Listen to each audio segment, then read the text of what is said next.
बुद्धि पंच परमेश्वरी भगवान की अनंत अनंत सिद्ध परमेश्वरी भगवान की काशीनाथ भगवान की शांतिनाथ भगवान की सटनाथ महावीर भगवान की गोमटेश्वर बाहुबली भगवान की 24 तीर्थंकर भगवंतों की अजर श्री कुंद कुंद गुरुदेव की अजर श्री समुद्र भज्जी स्वामी की अजर गुरुदेव श्री देवानंद जी महाराज जी हम गुरुदेव श्री जयगिर जी महाराज के समस्त आचार्यों के तीन कम नौकर महाराजों के सांजनवानी माता के श्री रत्नकर्ण श्रावकाचार्य ग्रंथ की जैन धर्म की जय जय जय। शिक्षा व्रत कल अपन ने प्रारंभ किया था और 4 प्रकार के शिक्षा व्रतों को अपन ने देखा। और गुण व्रत कितने? 3 हाँ 3 गुण व्रत और 4 शिक्षा व्रत। शिक्षा व्रत कौन कौन से है? देशावकाशकम, सामायिक और रोजदोष। चलो अब अपन इसके बारे में एक एक के बारे में गाथा के माध्यम से समझते हैं। गाथा नंबर 92 नंबर उच्चारण करेंगे। देशावकाशिकम स्यात् काल परिच्छेदेन नेन देशस्य देशावकाशिकम स्यात् काल परिच्छेदे काल परिच्छेदनेन देशस्य प्रत्यह मनोव्रतानां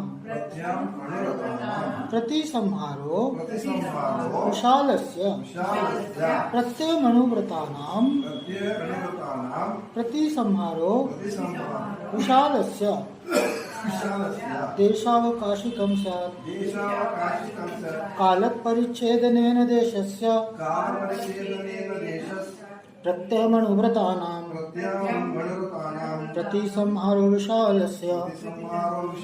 क्या करे? अनुव्रतानम यानी अनुव्रत पालक श्रावकों का अनुव्रत के पालन करने वाले श्रावकों की बात हो रही है। श्रावक कौन है? नाम के श्रावक जिनको नहीं, जो अनुव्रत के धारी है वो श्रावक कहलाते हैं। जिनके जीवन में अनुव्रतों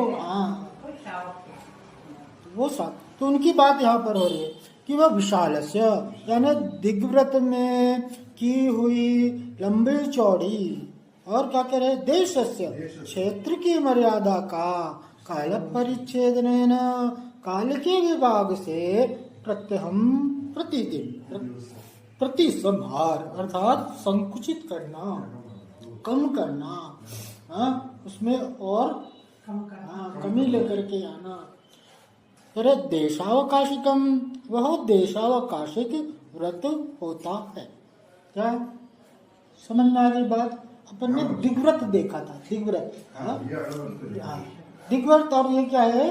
देशावकाशिक। ये क्या है? देशावकाशिक व्रत। और दिग्व्रत क्या होता है? दिग्व्रत तो पूरा इसमें महारत में रहता है। दिग्व्रत में पूरा सीमा रहता है, पूरा सीमा रहता है, लेकिन वो दिग्व्रत जीवन पर्यंत होता है। और यहाँ पर क्या कह रहे हैं कि देशस्य, उसमें क्या कह रहे हैं? क्षेत्र की मर्यादा का ना तेरे काल परिच्छेदन है ना, जो दिग्व्रत में ली हुई जो मर्यादा थी, जो यम रूप जो मर्यादा थी, उसको क्या करना? संकुचित करना, उसमें और कमी को लेकर के आना, काल के विभाग से, समय की मर्यादा के साथ। क्या कह रहे? प्रत्यहम प्रतिदिन, ये नहीं कह रहे कि एक इकट्ठे, अरे प्रतिदिन, प्रतिदिन यानी रोज, आज अलग कल अलग, ऐसा भी कर सकते हैं जैसी जरूरत है। मैंने जैसे अपन ने एक दिशा में 15-20 किलोमीटर का ऐसा प्रमाण लिया था अभी, लेकिन आज हम 20 किलोमीटर जाना नहीं है, हमारा 5 किलोमीटर 3 किलोमीटर में काम चलता है, तो अपन क्या करेंगे? उसको 5 किलोमीटर या 3 किलोमीटर अपने तो शेष जो 15 जो एक्स्ट्रा थे उसके दोष से बच गए कि नहीं बच गए आप? इसलिए करेंगे काल यानी प्रतिदिन, दिन है, घंटा आदि की मर्यादा के अनुसार उसमें क्या करना? संकुचित करना, उसमें कमी को लेकर के आना। वो क्या कहलाता है? देशावकाशिक व्रत कहलाता है। सबसे पहला शिक्षा व्रत, यानी ये शिक्षा व्रत किस लिए लिया जा रहा है? हाँ? श्रावक धारण करेंगे, लेकिन मुनि व्रत के अभ्यास के लिए, मुनि व्रत की प्रेरणा के लिए। इन व्रतों को धारण करने से मुनि व्रत का अभ्यास होता है और उसको धारण करने की प्रेरणा मिलती है, जीवन में उत्साह जागृत मर्यादा का जो अपन ने प्रमाण किया था ना, इतनी दिशा का तो कह रहे कि नियत काल तक रहना, एक निश्चित काल के लिए वैसा रहना, वह क्या कहलाता है? देशावकाश कहलाता है। वह देशावकाश जिस व्रत का प्रयोजन है उसे देशावकाशिक व्रत कहते हैं।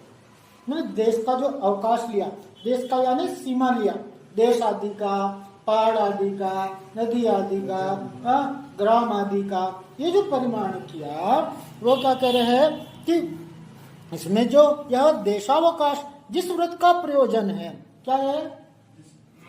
देश आदि के वो का जो प्रमाण किया गया ना, वो व्रत क्या कहलाता है? देशावकाशिक व्रत कहलाता है। अब दिग्व्रत नामक गुण व्रत में जीवन पर्यंत के लिए जो विशाल क्षेत्र निश्चित किया था, उसमें अब क्या कर रहे हैं? जो पूर्व में गुण व्रत के संबंध में अपन दिग्व्रत के बारे में जाना था, तो उसमें क्या करे कि जो जीवन पर्यंत के लिए वहां क्या किया था? जैसे भैया एशिया है, इस कॉन्टिनेंट से आगे नहीं जाऊंगा या भारत देश से आगे नहीं जाऊंगा, तो ये कोई क्या किया? दिग्व्रत में वो जीवन पर्यंत त्याग होता है। अब वो जीवन पर्यंत जो त्याग को ग्रहण किया था, कह रहे निश्चित किया था, अब वो तो जीवन पर्यंत उतने लंबा अपने क्षेत्र को निश्चित किया। अब क्या कर रहे हैं? देशावकाशिक व्रत में उसमें नियंत्रण को लेकर के आना, उसमें और कमी को लेकर के आना। दिन का, एक पहर का, पूरे दिन का भी ले सकते हैं, या सुबह से एक पहर का, इस प्रकार से प्रमाण कर करके और करे कि आदि का काल की मर्यादा लेकर के, काल का समय का भी आप निश्चित कर सकते हैं के लेकर के, और संकोच करना, उसमें क्या करना? काल भी, समय भी आप संकुचित कर दे सकते हैं, बढ़ा सकते हैं। उसमें के काल है और क्षेत्र, जिसमें दोनों में संकोच करना, ये क्या कह रहे हैं? देशावकाशिक नाम का शिक्षा व्रत कहलाता है। यह व्रत अनुव्रत के धारक श्रावकों के होता है। ये बात तो समझ में आएगी। अनुनि सूक्ष्मानि व्रतानि येषां ते अनुव्रता तेषाम, इस प्रकार समास करने से अनुव्रत का अर्थ श्रावक हो जाता है। क्या कहा? अनुव्रतानि सूक्ष्मानि व्रतानि येषां ते अनुव्रता। अनुव्रत है क्या करे कि जो अनुनि मैंने जो सूक्ष्म व्रत के धारक है, जो आंशिक रूप से व्रत को धारक है, अनुव्रतों के धारक है, तेरे तेषाम, ये करके इस प्रकार से अनुव्रत का तात्पर्य ही श्रावक हो जाता है। हिंसा, झूठ, चोरी, कुशल, परिग्रह, ये 5 पाप रूप जिसका आंशिक रूप से जिसके जीवन में त्याग है, वो कौन कहलाता है? श्रावक कहलाता है। कह रहे श्रावक को प्रतिदिन प्रातः काल समय की अवधि लेकर के अपने यातायात की सीमा निश्चित करनी चाहिए। प्रतिदिन श्रावक है वो प्रतिदिन है, सो अपनी जो यातायात आवागमन की जो एक सीमा है ना, अब आपको है सो यहाँ तुमकुर से बाहर जाने का कोई प्रयोजन है नहीं, आज नहीं है, तो उसको त्याग कर दो ना, सीमा निश्चित कर लो। कोई फिर ऐसा मान लो प्रसंग आ जाएगा तो आपकी परीक्षा की घड़ी होगी, भैया आप मेरा तो त्याग है, कितना भी कोई शादी विवाह आ जाए, कुछ भी आ जाए, आप वहां पर आप कैसे आप दृढ़ नहीं भैया मैंने तो त्याग कर दिया, अब मैं नहीं जाऊंगा। अगर त्याग नहीं किया होगा तो बात दूसरी बात, अब मैंने मर्यादा कर ली है, अब चाहे कैसा भी प्रसंग आ जाए, मेरा इस सीमा से बाहर जाने का त्याग है। क्या रहे कि क्योंकि दिग्व्रत का क्षेत्र जीवन पर्यंत के लिए होने से विस्तृत होता है। जो दिग्व्रत का जो प्रमाण वो जीवन पर्यंत लिया था, उसमें तो विस्तार लंबा चौड़ा भी रहेगा, बहुत बड़ा एरिया का उसमें आपने प्रमाण किया है, और उतने विस्तृत क्षेत्र में प्रतिदिन गमन होता नहीं, रोज तो जाना है नहीं। अब तुमकुर ही ले लो तो यह होगा 20-50 किलोमीटर के रेडियस में फैला हुआ होगा, तो रोज कौन 50 किलोमीटर 20 किलोमीटर जा रहा है? आपका मंदिर से घर और घर से मंदिर कितना आना जाना। अब बारिश का मौसम चल रहा है, हाँ, तो यहाँ पर क्या कर लिया कि भैया मैंने इतना ही है तो जाऊंगा, आवागमन का। इस प्रकार से यहाँ पर ये कह रहे हैं कि क्या होता है, देखो त्याग करने का यहाँ पर प्रेरणा क्यों दिया जा रहा है, त्याग करने के लिए उत्साहित क्यों किया जा रहा है कि तत्संबंधी दोष से आप बच जाते हो। भाई आपने 5-20 किलोमीटर का था और उसको आपने 5 किलोमीटर कर लिया, तो जो 15 किलोमीटर का था दोस्त उससे आप बच गए कि नहीं बच गए। और बचने से क्या होगा, उसके फल स्वरूप आपके जीवन में विशुद्धि आएगी। पाप का त्याग क्यों किया जाता है, विशुद्धि आने के लिए, विशुद्धि बढ़ने के लिए, परिणामों की निर्मलता के लिए। जब तक पाप रूप आचरण होगा वो आदमी शांत कैसे हो सकता है, उसके जीवन में धर्म नहीं हो सकता। धर्म का सूचक है परिणामों की निर्मलता। बाहर की क्रिया है वह क्या है, कुछ भी नहीं, उसका कोई अर्थ नहीं है। अगर परिणामों की निर्मलता नहीं है, परिणामों में शांति नहीं है, तो निश्चित मानो धर्म नहीं हो रहा है। कि आपके जो परिणामों में है सो शांति है, निर्मलता है, उसके लिए क्या करो, त्याग करो। हाँ, दिशाओं का त्याग करो, आवागमन आदि से बचो, यहाँ पर कह रहे। इसलिए अपने उस दिन की आवश्यकताओं को देख करके विस्तृत क्षेत्र को संकुचित कर लेना चाहिए। आज क्या है, हाँ मेरे को टाइम ही नहीं है, मेरे पास काम ही इतना है कि मैं अपने ऑफिस से बाहर जा ही नहीं सकता है, तो क्या कर लेना, ये कह रहे कि अपनी आवश्यकताओं के अनुसार, परिस्थिति के अनुसार या नियंत्रण को करना, संकुचन को कर लेना, यहाँ पर इस बात की प्रेरणा दी जा रही है। अब यहाँ पर थोड़ा सा समझते हैं। रत्नकरण सावकाचार्य की वाचना में आचार्य भगवान समंतरभद्र स्वामी द्वारा रचित श्रावकों के व्रत को देख रहे हैं। अपन श्रावकों के व्रत के संबंध में जान रहे हैं। इस अध्याय में आचार्य महोदय ने श्रावक के 4 शिक्षा व्रतों का कथन किया है। और श्रावक के 4 शिक्षा व्रत देशावकाशित व्रत, सामायिक व्रत, प्रोषोपवास व्रत और वैयाव्रत या अतिथि संविभाग जिसे कहते हैं, ये 4 व्रत मुनि बनने के लिए शिक्षा देते हैं। मुनि शब्द का अर्थ है जो मन वचन काय कृत कारित अनुमोदना से हिंसा आदि 5 पापों का यावत जीवन के लिए त्याग कर चुका है। क्या कह रहे हैं, मुनि के लिए प्रेरणा दे रहे हैं, मुनि व्रत धारण करने के लिए प्रेरणा दे रहे हैं। और वो मुनि कैसे होते हैं, जिनका 5 पापों का जीवन पर्यंत पूर्ण रूप से त्याग होता है। 9 कोटि से 5 पापों का त्याग करने वाला मुनि एक साथ तो बन ही नहीं जाएगा भाई, उससे पहले धीमे धीमे कदम बढ़ने होते। कोई मुनि एक बार में तो नहीं बन जाएगा, धीरे धीरे धीरे धीरे है सो उस ओर है सो आगे बढ़ता है आदमी। एकदम कोई छलांग लगाएगा तो क्या होगा भाई, है ना, तो जल्दी का काम शैतान का होता है। आराम से, कोई ये नहीं है, समझ करके, सोच समझ करके है सो। ये मुनि पना जो क्या है, खेल नहीं है। मुनि बन गए तो ये कोई खेल नहीं है। स्वयं के साथ और पूरे संसार के साथ एक बहुत बड़ा आपका एक अनुबंध होता है। आप आदर्श होते हैं, आप लोगों की क्या होते हैं, आदर्श होते हैं। अगर आपके अंदर ऐसे ये सारी चीजें आएंगी, शिथिलता आएगी, तो उसका क्या होगा भाई, जानकारी के अभाव में क्या होता है,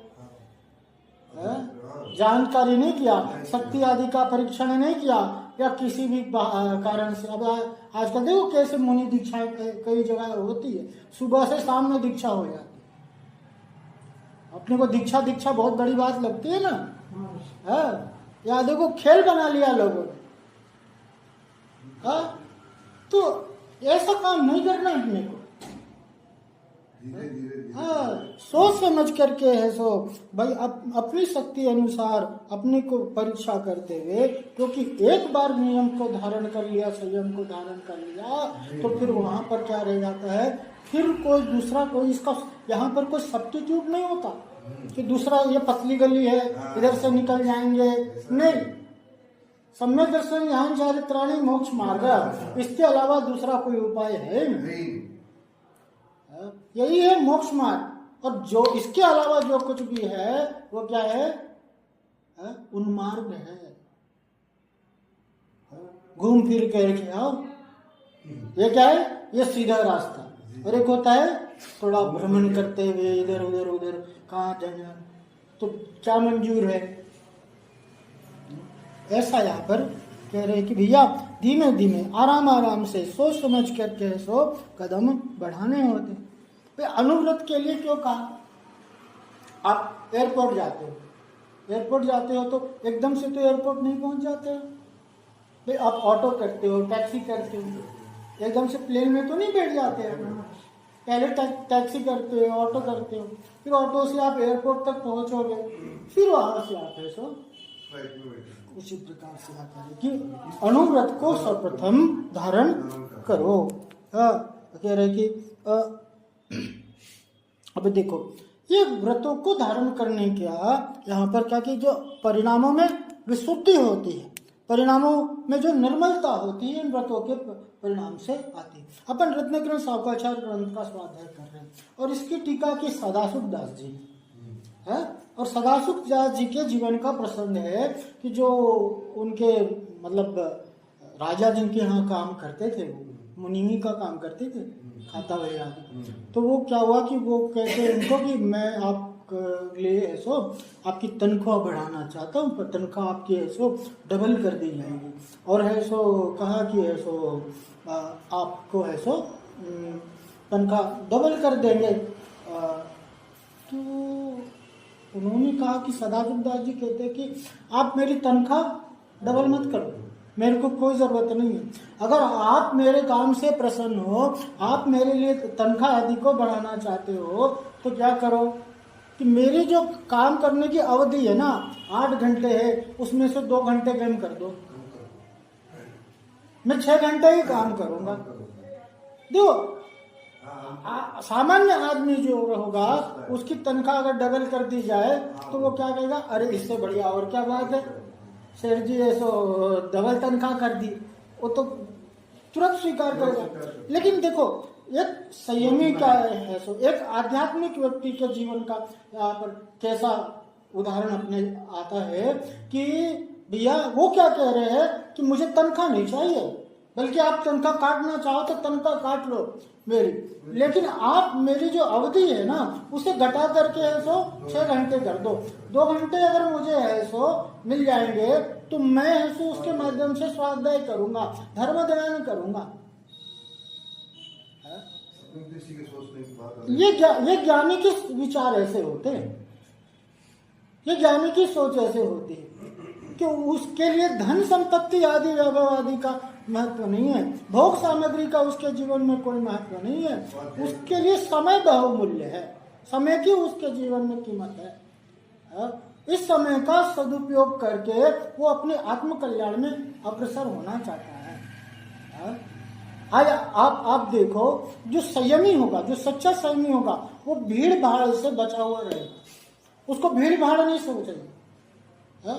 जितना संपर्क में जो लगा रहता है वह कभी आत्म साधना नहीं कर सकता। आत्म साधना अर्थात स्वयं से संपर्क का नाम है आत्म साधना, और स्वयं से संपर्क तभी होगा जब हम बाहरी संपर्कों से बचेंगे। बाहरी संपर्क हमारा जितना कम होगा उतना हमारा अपनी ओर उपयोग लगेगा। यहाँ पर यही कह रहे कि भैया ये व्रतों को संकुचित क्यों किया, यह नियम संयम जीवन में क्यों धारण किया है कि भैया पाप से बचने के लिए, पाप से बचने के लिए। आश्रव की स्वीकृति नहीं है उसके जीवन में, वो किसी प्रकार से भी आश्रव को चाहता नहीं है। और आश्रव से वही बच सकता है जो स्वयं के निकट होगा। ये व्रत नियम संयम का अपने जीवन में भारी परिणाम होता है। हाँ, बहुत महत्व है अपने जीवन में। इस प्रकार से अपन एक एक व्रत के संबंध में जान रहे हैं। देशावकाशिक व्रत को देखा, आगे इसी संबंध में विस्तार से जानेंगे। आज यहीं तक। बोले पंच परमेष्ठी भगवान की जय, अनंत परमेष्ठी भगवान की जय, पार्श्वनाथ भगवान की जय, शांतिनाथ भगवान की जय, महावीर भगवान की जय, ओमटेश्वर बाहुबली भगवान की जय, 24 तीर्थंकर भगवंतों की जय, आचार्य श्री कुंदन गुरुदेव की जय, आचार्य श्री समंत्र भज्जी स्वामी की जय, आचार्य गुरुदेव श्री देवनंद जी महाराज की जय, मम गुरुदेव श्री जयकिर जी महाराज की, समस्त आचार्यों की, दिनकर नौकर महाराजों की, द्वादशांगिन वाणी माता की, श्री रत्नाकरण सावकाचार्य ग्रंथ की, जैन धर्म की